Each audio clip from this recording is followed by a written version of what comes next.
जन्मदिन, बर्थडे, ये सुनते ही सबसे पहले हमारे दिमाग में क्या आएगा?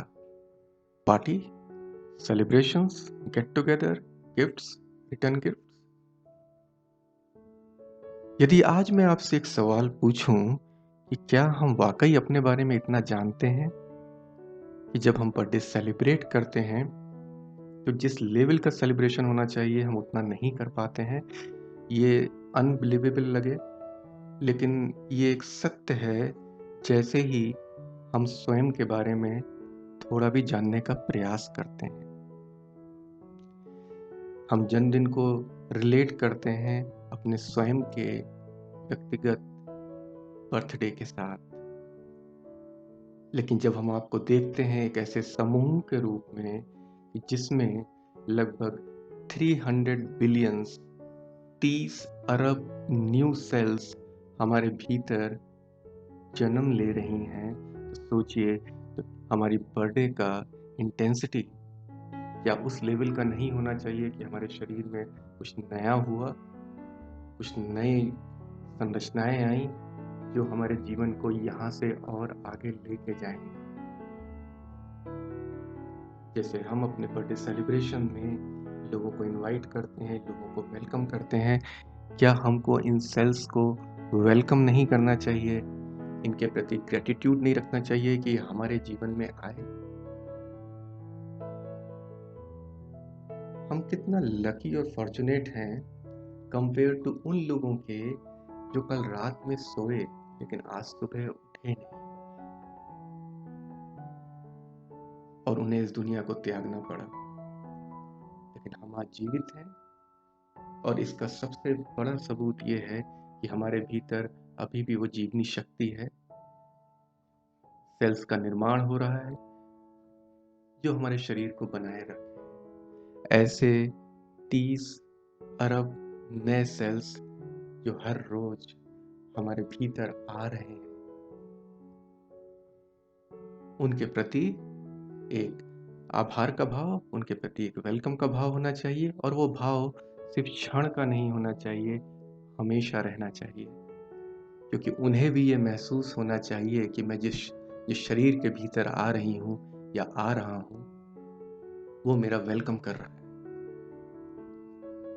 जैसे हमारा एनर्जी लेवल बढ़ जाता है जब कोई हमको ये बोले कि तुम कितने सुंदर हो, कितना अच्छा बोल रहे हो, तुम पे ये कपड़े कितने अच्छे लग रहे हैं, आज तुम कितना खुश हो।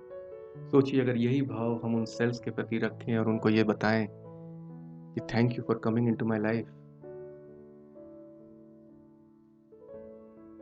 Thanks for accepting me to come into my world, being part of my life, taking my journey forward from here to the next level. ये सेल्स बहुत इंटेलिजेंट हैं, ये हमारी बातें सुनते हैं, ये हमारी भावनाएं समझते हैं। ये एक भाव, ये एक विचार न्यूरॉन्स के माध्यम से एक एक सेल तक पहुंचता है और वो अपना वही कार्य जो जिस कार्य को करने के लिए वो इस दुनिया में आए हैं, हमारे शरीर में आए हैं, सोचिए किस एक्साइटमेंट के साथ, किस एंथुजियाज्म के साथ वो इस कार्य को करेंगे। तो आज का टिप सिर्फ इतना है कि अपनी लाइफ में ग्रेटिट्यूड को लेके आए। Gratitude not towards the surrounding alone but to our own self,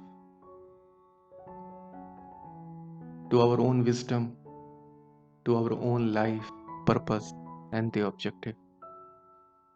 इसी के साथ एक और भी बात,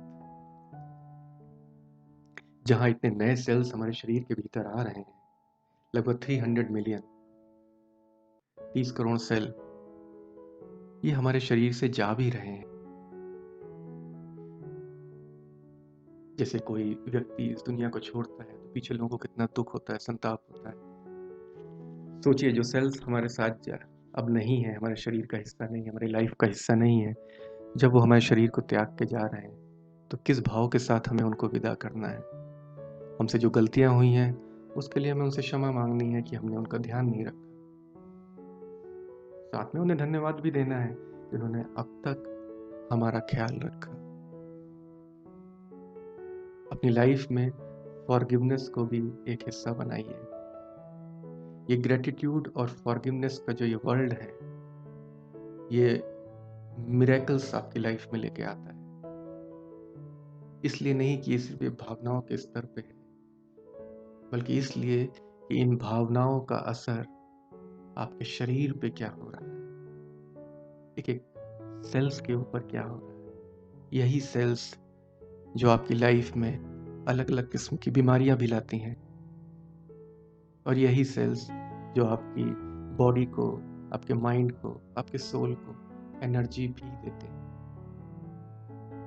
दोस्तों, फॉरगिवनेस और ग्रेटिट्यूड ये सिर्फ लाइफ का एक मोटो या प्रिंसिपल होकर नहीं रहना चाहिए। It should become the way of life, part of our life. We should always live in the mode of forgiveness and gratitude. Through that, we can bring miraculous changes in our life. अगर आपको आज का video पसंद आया, please like करें, subscribe करें और अपने फ्रेंड्स और फैमिली को शेयर करें। Wait for the next video. We'll talk about something very interesting again related with the cells and the world of cells.